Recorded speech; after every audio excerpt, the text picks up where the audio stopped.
तू आखिर उस कोल्ड स्टोरेज में पहुंची कैसे? Please tell me. उस नीति ने मुझे कोल्ड स्टोरेज में भेजा था।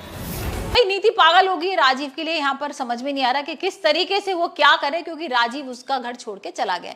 अब होता यह है कि भाई अंबिका राजीव और पार्वती को निकाल तो लेती है कोल्ड स्टोरेज से, और यहाँ पर पार्वती को हॉस्पिटल वगैरह में भाई एडमिट करते हैं, ठीक भी हो जाती है, उसकी जान भी बच जाती है। लेकिन राजीव के सामने ये सच तो आ ही गया कि नीति ने पार्वती के संग ये सारी हरकत की थी।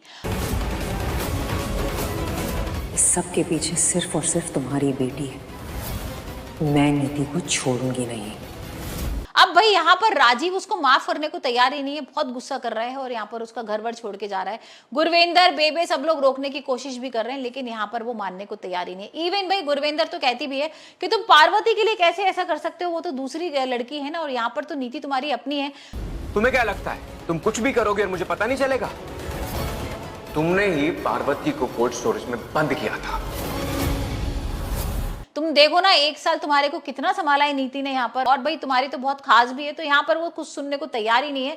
और वो कह रहा है कि नहीं मुझे सुनना नहीं है। तो उसकी कैसे हिम्मत होगी, उसने पार्वती के ऊपर भाई इस तरह की जान लेने की कोशिश की, सिर्फ इसलिए कि प्रूफ करने के लिए कि ये परी है। और यहाँ पर नीति भी बहुत रिक्वेस्ट कर रही है, लेकिन यहाँ राजीव सुनता नहीं है और राजीव घर छोड़ के चला जाता है। और इतने में नीति इतनी पागल हो जाती है कि वो अपनी नस काट लेती है और सुसाइड कर लेती है। अब यहाँ पर नीति की भी बहुत ज्यादा हालत खराब है और नीति को राजीव ले जा रहा है हॉस्पिटल में एडमिट कर रहा है। और बाहर ना सारे लोग सारा इल्जाम राजीव पर लगा रहे हैं। सबसे पहले तो नीति की माँ बेबे, गुरविंदर बहुत गुस्सा करते हैं और बोलते हैं कि तुम्हारी वजह से हुआ है राजीव, और तुम अगर ऐसा नहीं करते, घर वर छोड़ के नहीं जाते, तो नीति ऐसा नहीं करती। नीति तुम्हारे प्यार में इतनी पागल है ना, क्या कर सकती है, तुम्हारे बिना रह ही नहीं सकती है।